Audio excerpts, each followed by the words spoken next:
Welcome everyone, dear friends. Thank you for joining us to another lecture here from Gnosis, Arizona. Today we're going to cover the lecture titled The Revolution of the Dialectic. This lecture that we're offering you has been recorded before a live audience. So thank you so much for being here with us. We hope that you're going to enjoy it. I think that we can just go ahead and get started. Yes, go ahead. Yeah, I would like to say, friends, thank you so much for joining us today. Our lecture is The Revolution of the Dialectic. And in our series of lectures, this is lecture number 26 of our introductory session. This word dialectic is an interesting word because dialectic is a way that we can use to examine different perspectives. For example, in terms of dialectic, we can speak of the thesis. So the thesis is that thing that is being proposed. It is the one thing that is being discussed, the one thing that is being considered. And then we can also consider the antithesis. The antithesis is all of those things that are against the thesis. Speak against its favor, against its benefit, anything that is just anti. And then there is the synthesis. And the synthesis has to do with the ideas, the concepts, the learnings that come from combining both the thesis and the antithesis. So thesis, antithesis, and synthesis. And from that perspective, when we speak of the revolution of the dialectic, we're speaking about a new way in which we can conceptualize, a new way in which we can look at perspectives, at challenging assumptions, etc., etc., etc. And in this case, this revolution of the dialectic has to do with our own state of being. Our own state of being. Samael says, we are moved by sincerity. We all seek well-being. We all suffer and go through difficult circumstances in life, seeking a change. And in any case, he says, I think, and I think that you will think so too, well-being comes from self-respect. Now, this can be a little challenging because, okay, if you're saying well-being, my well-being is not just my health. It is the conditions in my life. It is my financial situation. It is the harmony that we have at home. And as we have shared this material before, some of the participants, whether it's in a congress or in a recorded lecture, in the comments that come back, they say, what does self-respect even have to do with finance? If I am in debt right now, why is it that is respect? And what observation shows is that a little bit of observation brings and sheds a lot of light and clarity into the matter. Look, Samael shares this lecture with his second chamber students and a large audience back in the 1970s. And he shares a story of what happened when he got to Mexico City. He says, we used to live in a beautiful house in Mexico City, and behind the house, there was a beautiful field. He describes the field as just like a grassy knoll, where it was just a beautiful scenery of nature.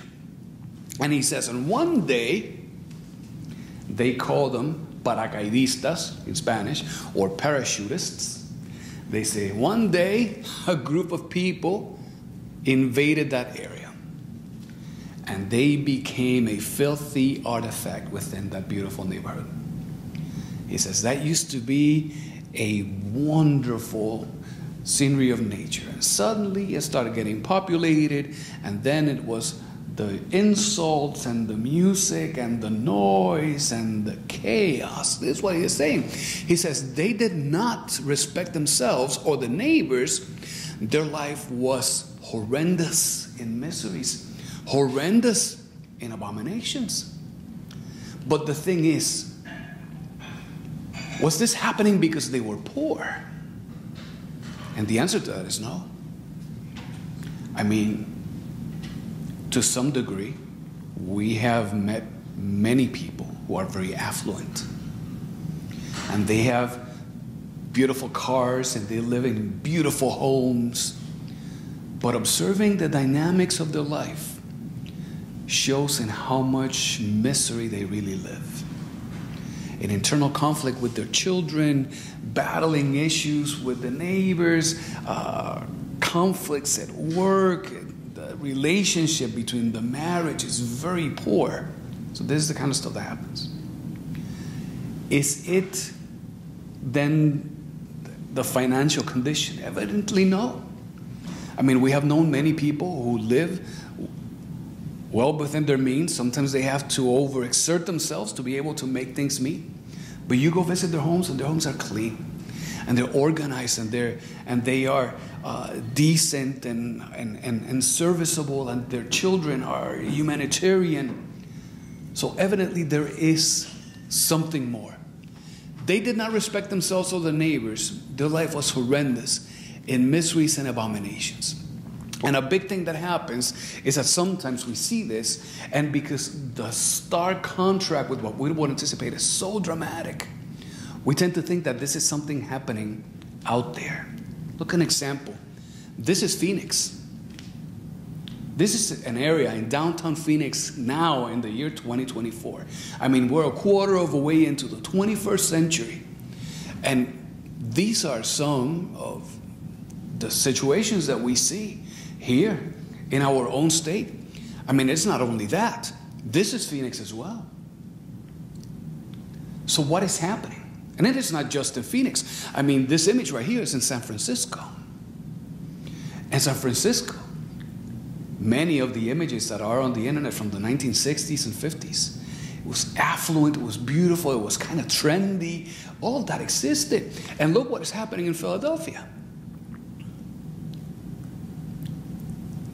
And we're showing this not because we're judging, not because we're criticizing, because every one of those human beings there deserves to live in a condition in which they would have good shelter, that they would have good clothing, that their basic health needs, nutritional needs would be satisfied. Certainly, we advocate for that, and we contribute into trying to make all these things get better. But what is happening here is that there is a learning that is being given to us by our internal psychological trainer. Immanuel Kant, in his writing on the book, The Critique of Pure Reason, he says, the exterior is a reflection of the interior. And if these things are happening outside, that means that inside of us, whether we acknowledge it or not, whether we would like to accept it or not, this same degree of chaos exists. These very same conflicts, as a matter of fact, Samael says, when we see a drunkard laying down on the ground, rather than looking at him and judging them, we should say, that's me. When we come across somebody who loves gossip, etc., rather than judging them, we should say, that's me.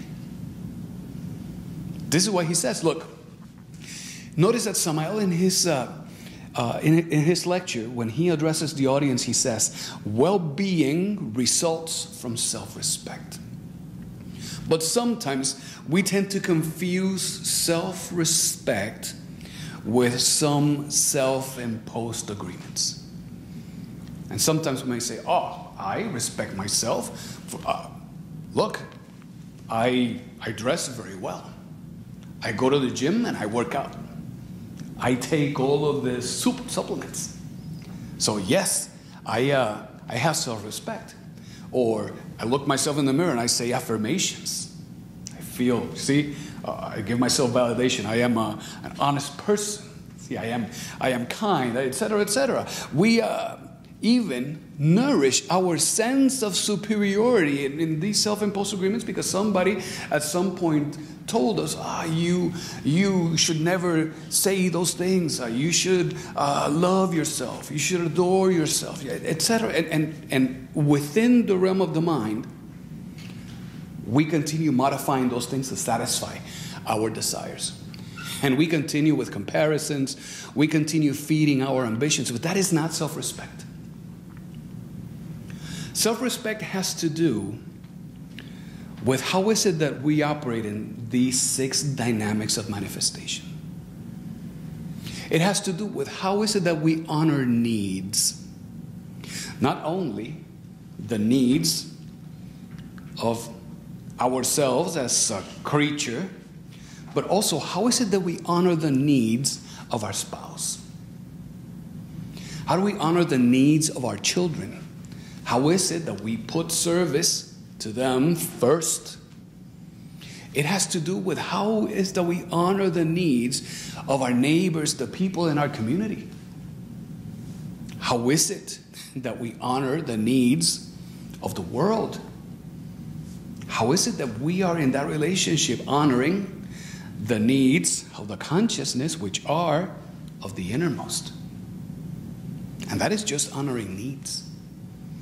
Every exercise in compassion, every exercise in kindness, it has to do compassion to ourselves as a creature, compassion to our spouse, to our children, to our family, to our neighbors, to our community, to the world, our spirit. It has to do with our exercise responsibility.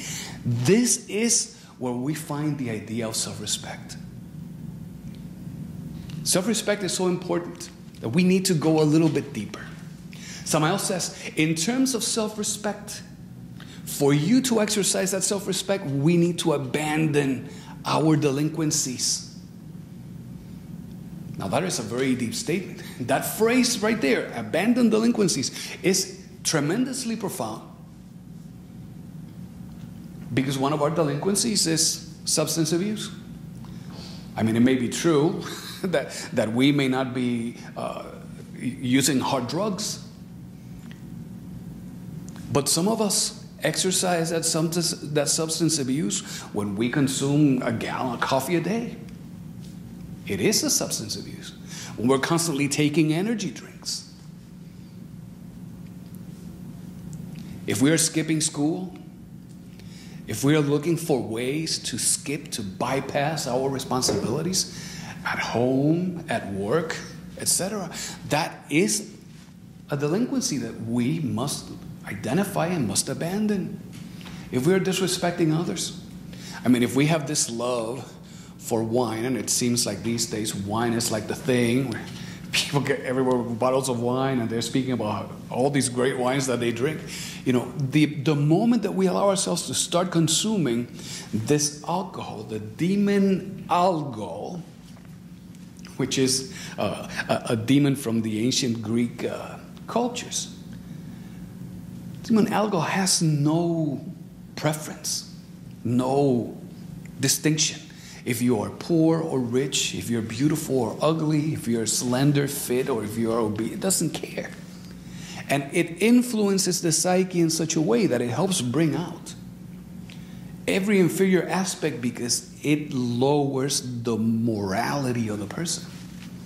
Suddenly, we have a couple of these glasses, and in a very friendly environment, we see ourselves flaying others, disrespecting them. So if it's self-respect, Samael says we must abandon our delinquencies. And certainly here, we can find some of us, but he also says, don't steal. But we should not be stealing ideas. This goes beyond the physical stuff. We should not be stealing emotions, creating dramas and scenarios so that people can come and give us affections, that they can praise us and speak of how great we are, so that we can earn maybe points in some random point score system. No. We should not be stealing vitality from others. We should not be, of course, stealing physical goods, shoplifting, etc. Say again? Not stealing time. Thank you. Yes, not stealing time. Yes. going to visit people and then steal their emotions, steal their affections, steal their vitality, walk away with their ideas, and leave their house and leave the poor person drained in the kitchen like, why is this person coming here? This is the kind of stuff that we must learn to do. Don't steal. This means a lot. And look, in terms of self-respect, Samael says, do not fornicate. Now, some people confuse fornication with adultery. And there is an intimate relationship between the two. But fornication comes from the Latin root word fornix, which means to deteriorate, to go to ruin. And how do we deteriorate ourselves the most? When we are deprived from a source of energy that allows us to keep going. When we take the physical body and we deprive it from the source of energy that keeps it moving. That source of energy is entirely sexual in nature, so we must safeguard our creative power.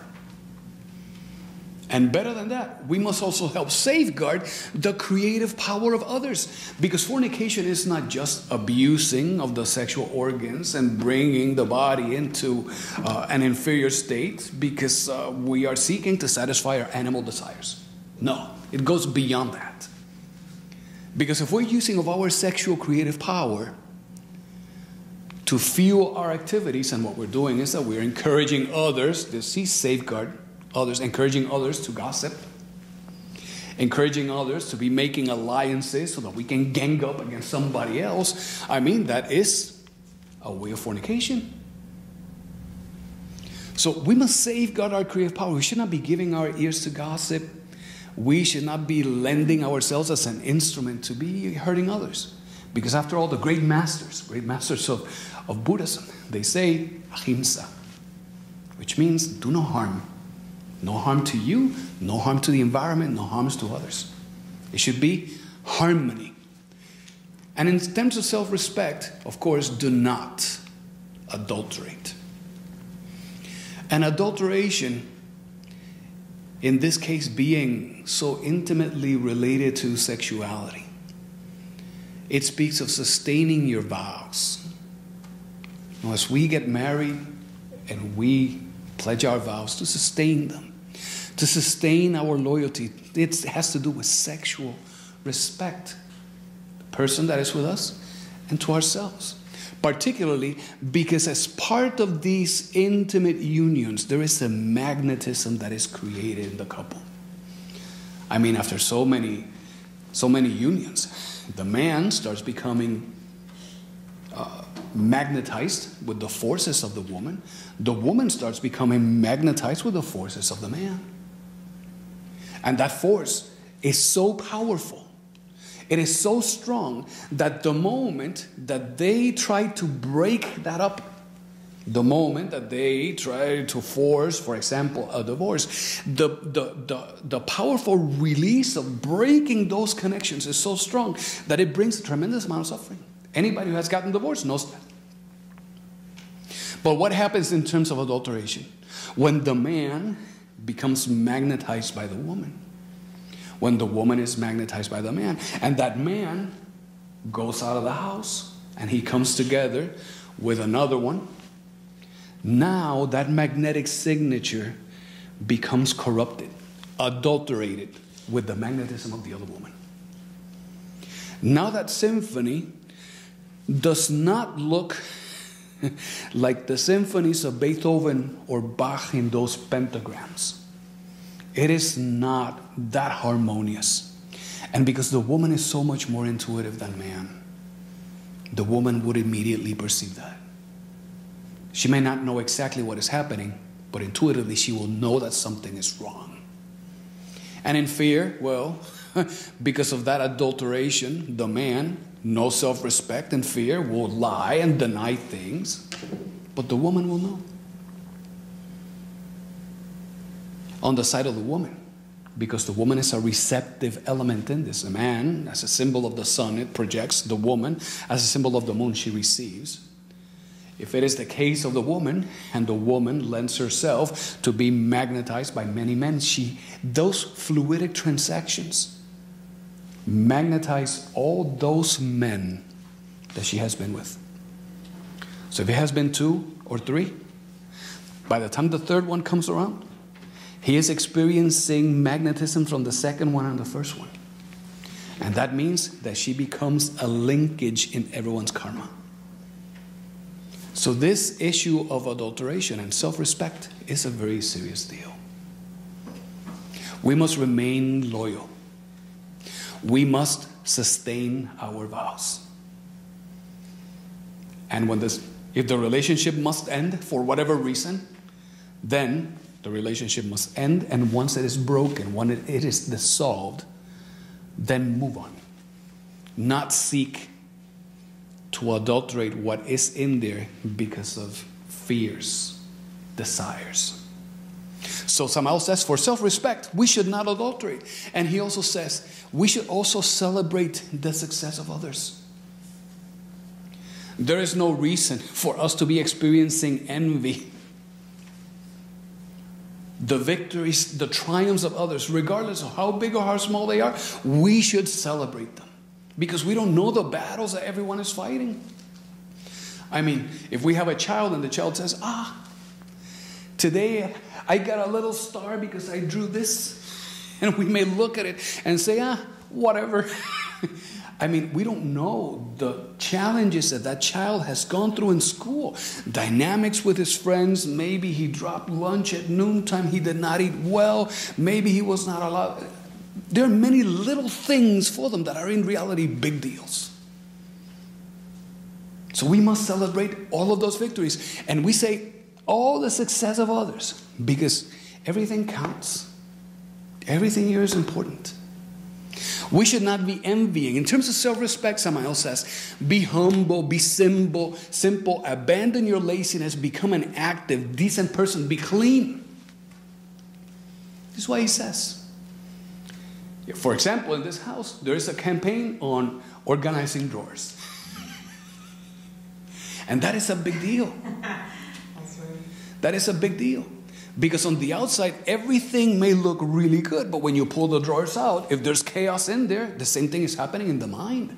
The same thing is happening in our emotions. I mean, if your room, if your house is very clean, but when we open the closet, it is a total disaster. The same reflection of that exterior exists inside of us. And so are our thoughts. So are our emotions. And this is just us skimming the surface on self-respect. If you dedicate some time, meditate on any one of these things, you will find so much more. But we must be active. We must be decent people. We must be clean. But these changes are not meant to be superficial. This is not that we throw a couple of affirmations and today we go grab a duster and we make it look nice. No, the change must be continuous, permanent, definitive. When we exercise change like that, the change shifts us from the horizontal path of life into the vertical path of life. And I am showing you here an image of Jacob's ladder. Anybody had seen that before? The story of Jacob, notice that he is laying down sleeping. That lethargy, that process of the sleep of the consciousness is what keeps us in the horizontal path of life. For us, that horizontal path of life says that we are born, we grow, we work, we pay our bills, and eventually we die. And that is a very sad state of living. If we make it even a little more dramatic, we're born, we grow, we go through challenges, we get sick, we go through a lot of suffering, and eventually we die. I mean, there is something more. But in the story of Jacob, Jacob gives a very beautiful teaching because notice that he is resting his head on a stone. But it is not just any stone. Before he fell asleep, before he rested his head on the stone, he took oil and he anointed the stone. That oil that is mentioned in the Bible is our creative waters. That oil that Jacob uses to anoint the stone is what is known among the alchemists as the ens seminis, the entity of the semen. So the story of Jacob is a story that is a treatise in alchemy. He anoints the stone with oil, the creative waters, so the stone is not just a rock. It is not just a bundle of minerals. That stone is the stone of the philosophers. And notice that as he rests on the stone of the philosophers, anointed by those creative waters, he is holding on to the staff of wisdom. That staff of wisdom is Aaron's rod. It is the same staff, the same rod that Abraham carried in the desert. This is the staff through which the serpent rises. And notice that in his dream, as part of his astral experiencing, there is a ladder that tends from matter to spirit. It goes from the earth to the heavens, and it is a ladder that is good to rise, and it is a ladder that is good to descend.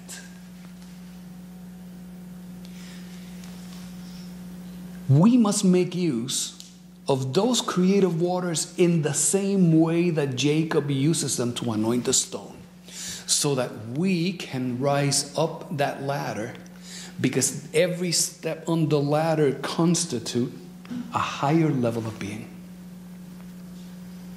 On the top, we see the master. At the bottom, we see the mortal man. That means that they are both made of the same nature. They are identical in nature, but they are different in degree. Their degree of expression is totally different. When we start working internally, transforming everything that is inferior in us so that we can start enjoying the anemic principles of the being, virtues, faculties, powers, bodies, laws, all of these things that together make up the soul. Suddenly, going into higher levels of being, we start seeing, experiencing new circumstances in life. Suddenly, we start enjoying new relationships. There are new opportunities, new people that come to us. As we break away with all of these inferior aspects, the connections that we have with people today that on the outside are reflecting just that, those connections break as well. And it is true, it has been said that the path of the hermit is a very solitary path. And it is because suddenly your friends that we love so much, there's nothing to talk about. They choose to continue engaging in gossip and criticism and slander and cynicism and violence. And as we eliminate those aspects within us, now those connections are not there. So they look at you like, you're so boring. Don't invite them. Those connections break. But there's no vacuum in nature. The moment that those connections break, something else comes to fill that up. And now that we're seeing those anemic principles of the being, faculties, virtues, powers, then that creates new connections that bring new circumstances into our life, new people, new opportunities, that by itself brings social change. That by itself brings economical change. Life just gets better. And this is why Samael, in his lecture, he says, the level of being attracts our own life. Our life today is a reflection of our level of being. Now, that doesn't mean that we have to judge our level of being, because we may be going through some ordeals to demonstrate that we can adapt, that we have the right emotional stability. But this is very important. The level of being attracts our own life. And because today we tend to look at our level of being as our self-image, we must understand what this constitutes in us. Because our psychological image, Samael says, is very poor, is very defective. It is horrendous. In terms of our psychological image today, within our own environment, what we reflect is our own misery, our vanity. We are reflecting on the external environment exactly what we are. And we have to be willing to descend into our own internal infernos, confront the reality that exists there. Because once we do that, we then start seeking a total change. And if today we are defined with violence, with anger, with cynicism, because that is what we have been doing all along, as that starts getting shredded, destroyed by the forces of our Divine Mother, then suddenly our image starts changing.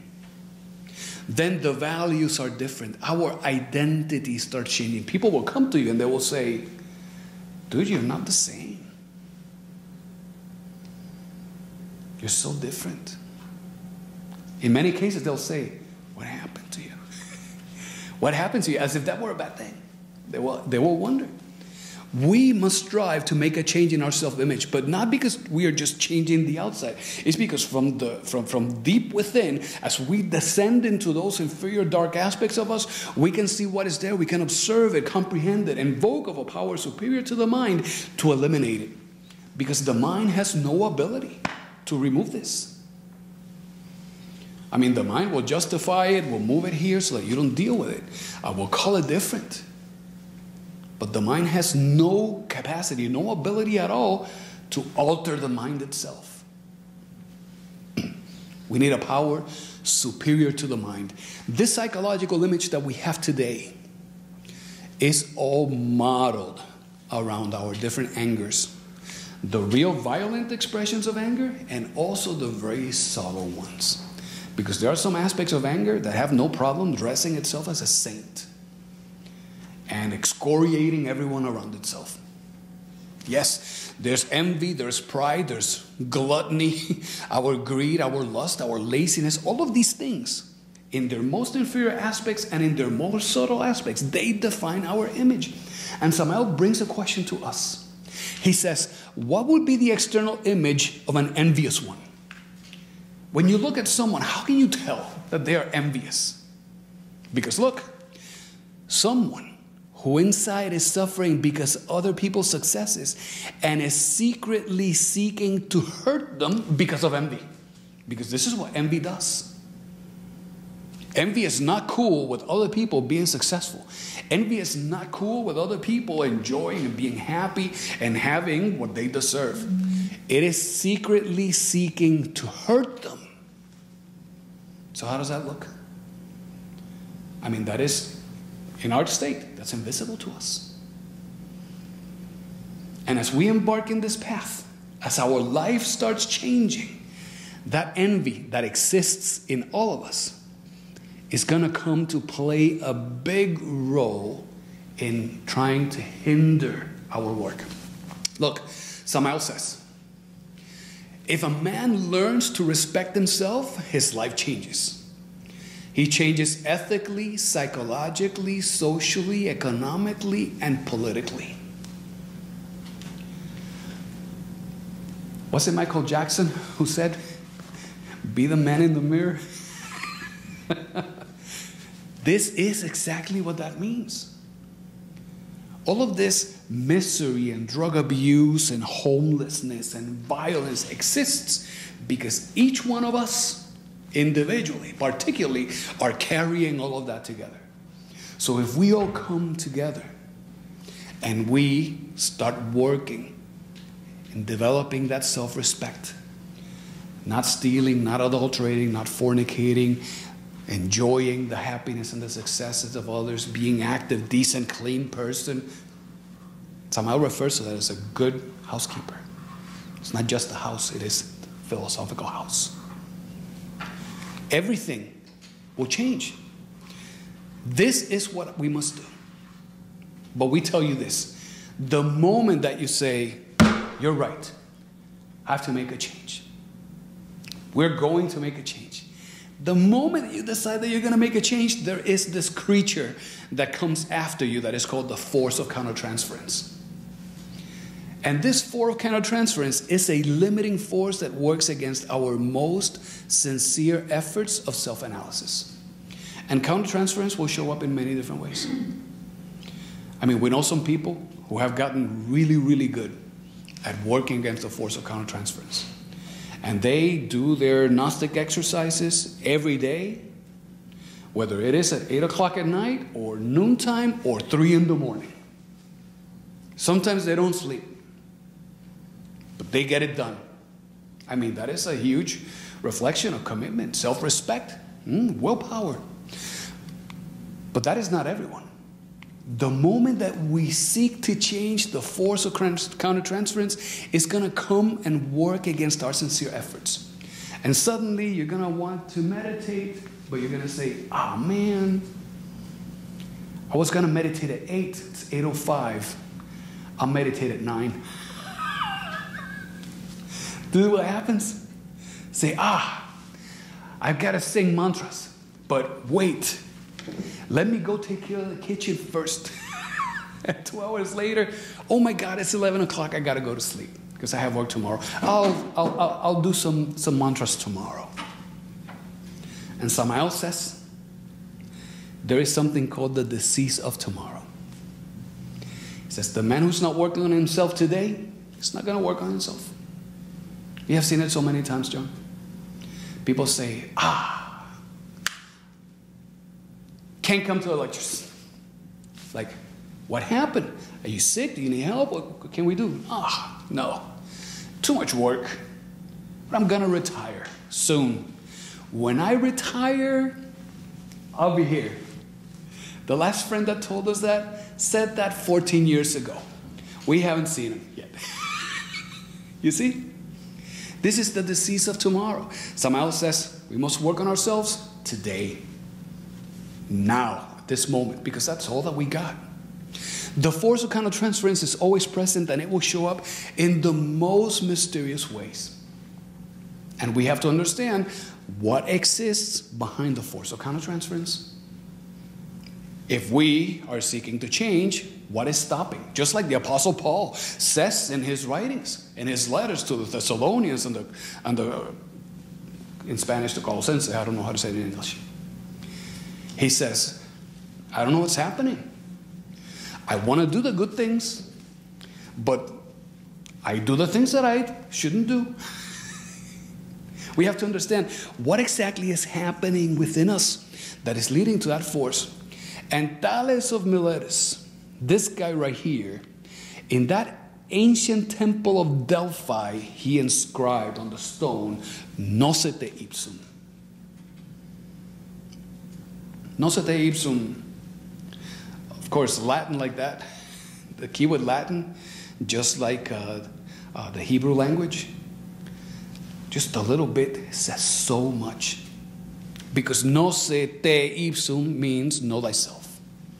But in reality, it means more than that. It means, man, you know thyself, and you will know the universe and the gods. Thales de Mileto is saying, go know yourself.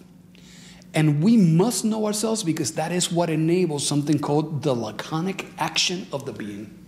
Have you heard that before? The word laconic or laconic, bear with me with my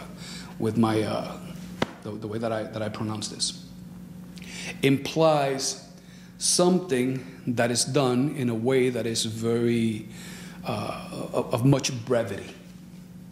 It is done very concisely. It is done very exactly, to the point that it could be considered rude. That is the word of laconic. That is what laconic means. But of course, the animals cannot be rude. The animals, being a spirit emanating from the fountain of life, can't be rude. It would be impossible. There's no rudeness there. There's no ego. But that laconic action indicates of a very specific, concise thing that the innermost is seeking to achieve. And what the innermost is seeking at doing is shedding that inferior nature. And the way for us to be able to comprehend those defects, the way that we can battle effectively the force of countertransference is by learning to do something called the structural and transactional analysis of the defect. That is the one thing that allows us to understand the defect deep enough, well enough, that the Divine Mother will then take action to eliminate it. Because we can say at first, I mean, have you ever felt like the burning fire of anger? It is addictive, but it's very destructive. And sometimes we feel and we say, here it is.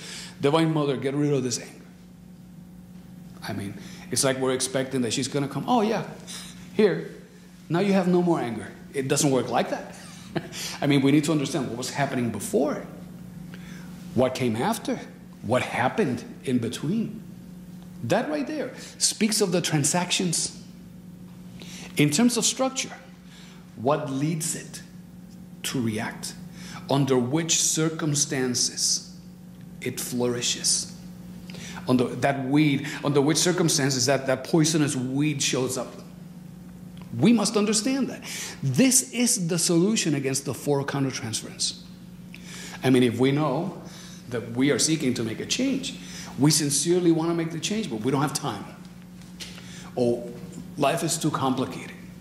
Or I have to take care of it, and we're always justifying, well, evidently, there is an aspect of the ego that is winning. And that is because the ego has no intention of going anywhere. I mean, the ego only cares about its own desires, its own commitments. And anything that goes against the ego, it will help by making use of the mind to alter the external environment. And all this happens in subconscious ways. In ways that are happening so low before the detection ability of the intellect that we don't even notice. But suddenly you say, I'm going to do mantras. Suddenly you feel like bored. And you sit down on the sofa. I don't want to do anything. That's laziness. How did that laziness show up there? What are the connections that led that laziness to come in? We have to go and look at the structure. We look at the structure to overcome the obstacle, and we look at the transactions so that we can see what are the internal conflicts, the struggles, the changes, what ideas, what was I thinking? How did the thinking change? How did that affect my emotions? How did that come to manifest into habits?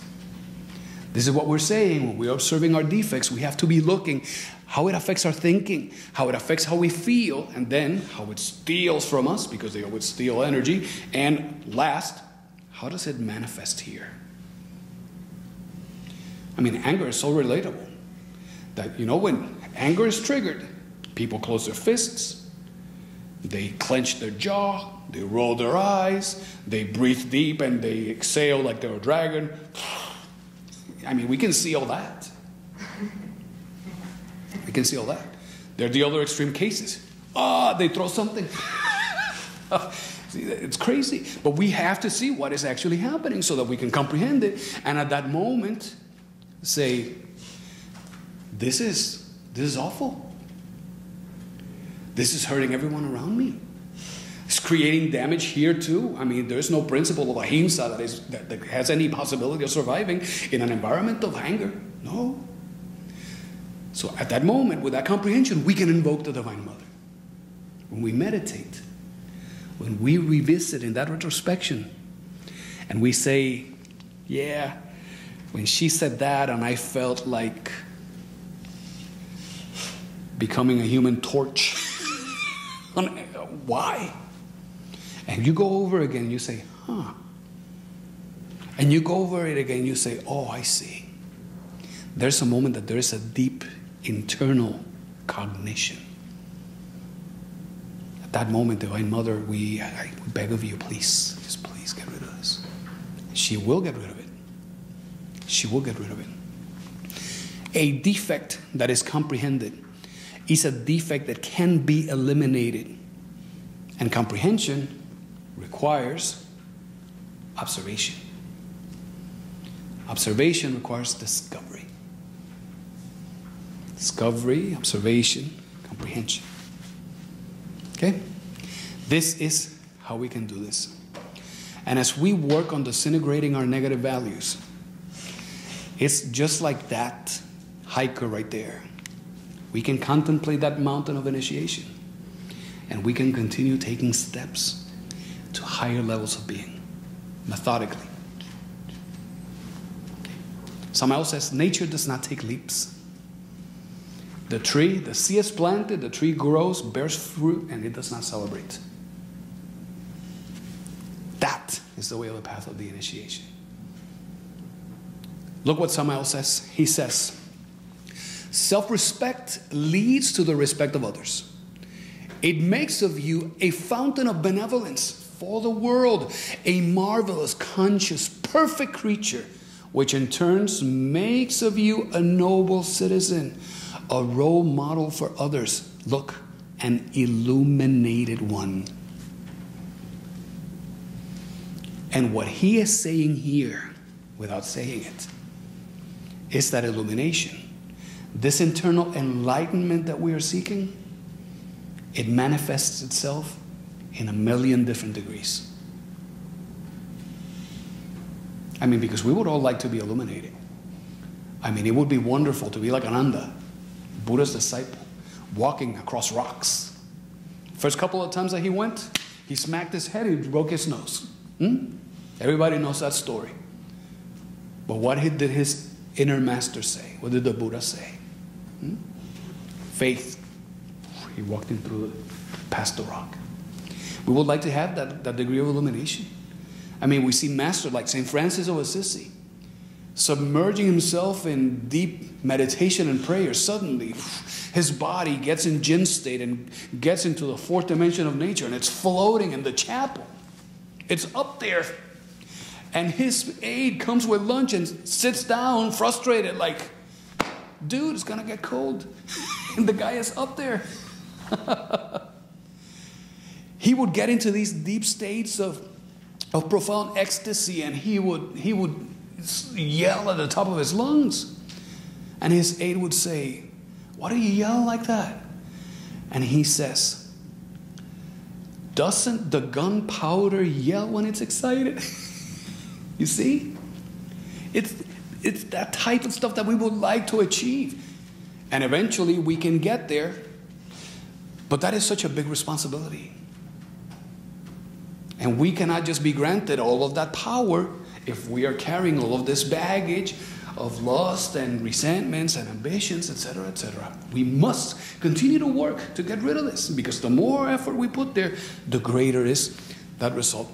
And it turns us into a noble citizen, into a model for others. Change the inside, and suddenly the outside starts changing itself. But this picture is from a river in India. This is not AI. This is a good reflection of our mind, because it drowns us. It drowns the consciousness. Because when we say the mind, the ego is mind. So we must learn to use this mind. And in this mind, we find our desires, our thoughts, our sentiments, our willpower. In every different phase of the ego. If it's an ego of laziness, that ego of laziness has its own commitments. Sometimes the commitment is to lay down on the couch for hours and be complacent with the forces of inertia. In other cases, that same defect of laziness is working 18 hours a day. It has time for nothing else. I mean, it works on everything except the stuff that should be worked on. That is what it does. And Samael says, when we know of the diverse functionalisms of the mind, then we can control it. So as we look at the structure of our psychological aggregate, because it has to be one at a time, Samael says, don't be like the hunter that is out there hunting for hare, and he goes after 10 rabbits at a time, because he comes back empty-handed. Focus on one. When we start looking at when this defect happens, what leads to it, we start seeing that there are connections that consistently repeat themselves. And you go from one defect to another, to another, and they are very loyal to their own cycles. We can see those transactions. We can see what is that it needs to exist in the environment for the defect to manifest. Before long, you start noticing, by virtue of those faculties of the consciousness, you start perceiving and you say, something's going to happen. This type of awareness, it gives us the opportunity to not react, to step aside and allow the pendulum to swing, to contemplate. Like Samael says, to be in the third position between the systole and the diastole of the heart. There's an instant of pause. That is where he is saying that we must stand. That is the third posture. But the challenge that we have today is that there are a gazillion systems to help us control the mind. I mean, there are visualization boards and affirmations and self-hypnosis and apps and all of these things. But I tell you this again, the mind has no ability to change itself. It has the ability to hide stuff, to justify stuff, to relabel it, to shove stuff deeper. But if the defect does not go away, that consciousness is not free. That trapped consciousness cannot become operational. No.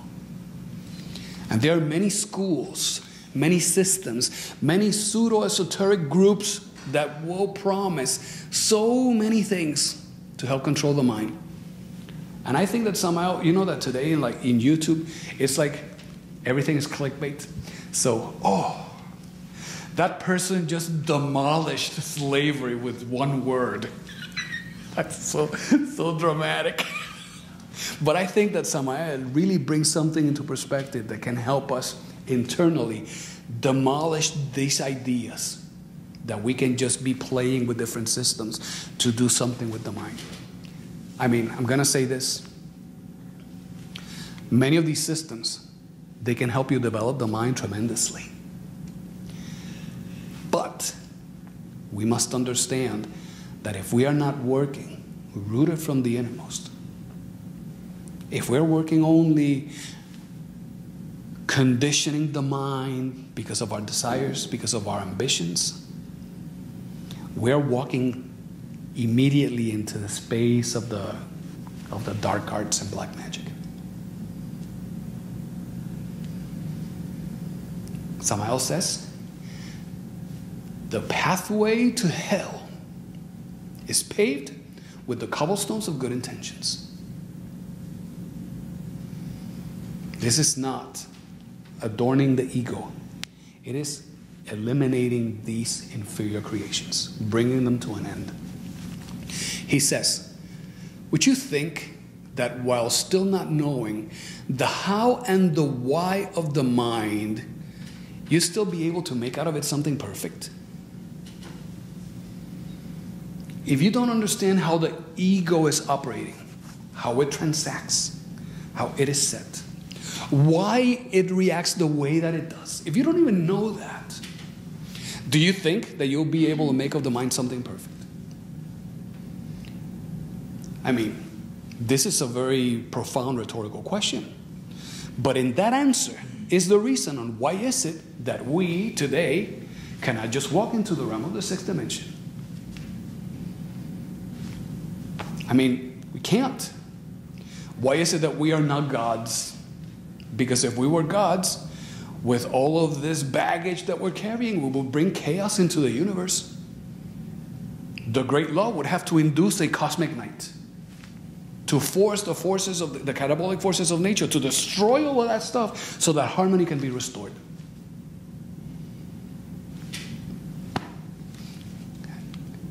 This is why we can see the great master Jesus break into the temple, pull out his whip, start flipping tables, whipping merchants and kicking them out of the temple, and know that that is not anger. Because in a master of perfection there can be no anger. But because their lives are expressed in teachings, we can look at that and we can say, Jeshua, the eternal Savior, with the whip, a symbol of willpower, goes into the temple and can get rid of all the merchants. Because those merchants are the defects. See?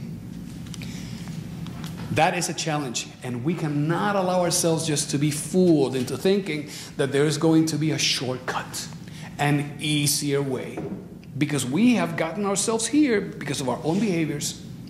My dad used to say, Rick, you cannot keep talking yourself out of the stuff that you behave yourself into. You have to face the consequence, right? The same thing happens with this. We have behaved ourselves into here for as many cycles we have lived, for as many hundreds of lives that we have lived. We have to get this and we have to fix it. So, the mind reacts before the external impacts. Why is it that the mind reacts? Because in the mind we find all of our desires. Because it is there that we have all of our thoughts and all of our sentiments and all of our commitments. And if there's something that threatens that of the ego, the mind is going to react.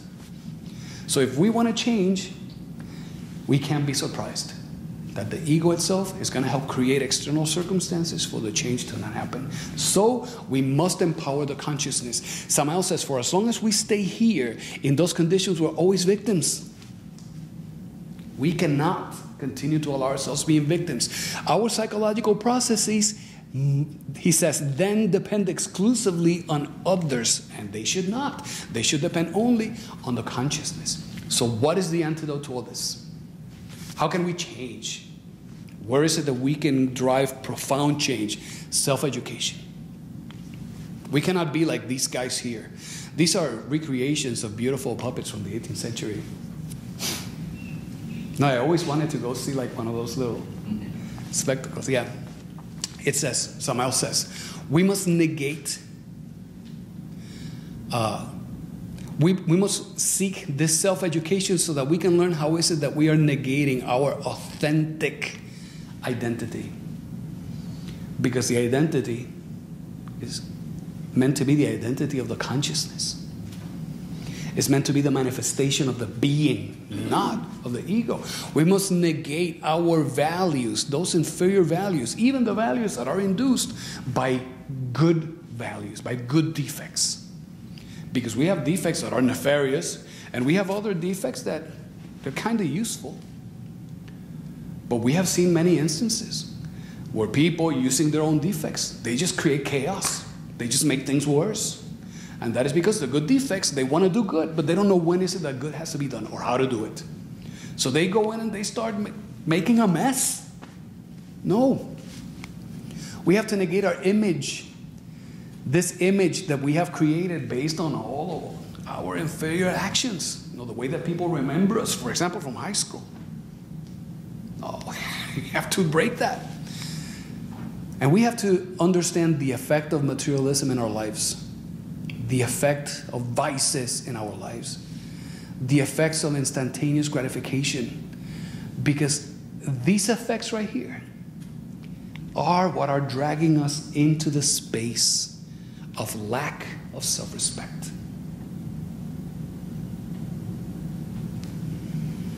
Our true image, says Samael, exists beyond the ego and our false values. The actions of the being are the unquestionable result of a mathematical equation, of an exact formula. That's how the innermost operates. That exactness, that precision, that accuracy, that has to do with the laconic action of the being. The ego just adds too much noise. As we move forward to comprehend the intention of what is divine, what is truly divine in each and every one of us, which is the essence, the consciousness, the psyche. Samael says, renounce the fruit of your actions. Learn to live without expecting anything in return, not even a thank you. We do things for love itself, not expecting anything in return. Let love be the force that moves you to work in the benefit of others. And I would like to then bring this to an end by speaking briefly about expression and self-expression. Because we tend to believe that we are in control, that we do many things, and Samael has already told us, when we get here, the law of return brings us into a new womb, and the moment that we take our first breath, at that moment the law of recurrence takes over. And everything that happened before will happen again with the good and the bad consequences. So when it comes to expression, the expressions that we are seeing today are the expressions of the ego. And the good egos will express themselves in one way, and the bad egos will express themselves in their own way. And this is why some people show up today and they say, I love this. I've been looking for this all my life. This is the stuff that I was looking for. And a few months later, they say, yeah, I'm done. I found this book. I'm going to study this. I'm going to go do that. See? Samael says, the ego that promises love, eternal love today, tomorrow moves on. So those are all expressions of the ego. That is not self-expression. The personality that we have being an energetic vehicle so that we can interact in this environment, the ego uses that because it's the one thing that it has to interact with the environment. The ego by itself does nothing. It's a ghost. But through the body, through the personality, it can interact really, really well. So all of these expressions that we exercise, they are all subjective. And all of these expressions are influenced by stuff that other people say, by the opinions of others, what other people explain. We hear what they say, we memorize it somehow, and we regurgitate. That's not self-expression. The ego lacks the evident self-expression of the being. So whenever we find ourselves in this space where the ego is expressing itself through the personality in ways that are subjective, based on what other people are saying, what other people are doing, what other people are explaining, we are engaged in something that is called gregarious conduct. That is the conduct of the masses. I mean, looking at if we look at recent events, 2 years ago happened January 6th. 3 years ago? Whenever, January 6th. It's happened, time is going so fast that I don't even know how long it's been. There have been hundreds of people who have been convicted. Hundreds of guilty pleas. And what surprises the people who investigate the events of January 6th is that the people who were there, they were not typical rioters. They were CEOs. Managers of corporations, people who own their own businesses. I mean, these are men, women, who you would perhaps find themselves in the home, watching TV with their family, doing a barbecue. People who would be responsible with their bills, with their social commitments. People that would be respectable. But moved by the negative emotions of the crowd. This is how infectious the negative emotions are. This is why gregarious conduct is so dangerous. Moved by those negative emotions of the crowd, they rioted, broke windows, killed cops, led cops to commit suicide, desecrated the Capitol, stole documents, stole podiums, yelled, fired, shots were fired. I mean, people who would have never done that on their own find themselves doing it in the riot environment. Because their expressions are subjective. Because of stuff that other people said. Because of stuff that other people have explained in their own ways. Because they embrace the thinking of others. Because they did not embrace the ability of not being told what to think, but on the diacritical thinking themselves. It is not what to think, but how to think it. We are seeking self-expression. And that self-expression comes only from the self-expression of the being. The revolution of the dialectic moves us into understanding Dude, the chaos that we see outside, it is not them. It is us. It is each and every one of us. Let's look within. Let's observe, comprehend, invoke of the Divine Mother to eliminate. And in the meantime, let's complement the effort with self-respect. Let's stop stealing emotions, stealing affections, stealing time. Let's look at self-respect and not fornicate. Let's safeguard that creative energy. Let's be loyal to our spouse. Let's be loyal to our family. Let's be clean, decent, active people. And as we change inside, we move into higher levels of being that bring better conditions and circumstances into our lives. That's what we wanted to share today. Any questions? No. So friends, if we have no questions, thank you everyone for joining us today. Thank you all. This has been the revolution of the dialectic. Thank you everyone for being here with us. See you next time. Bye-bye.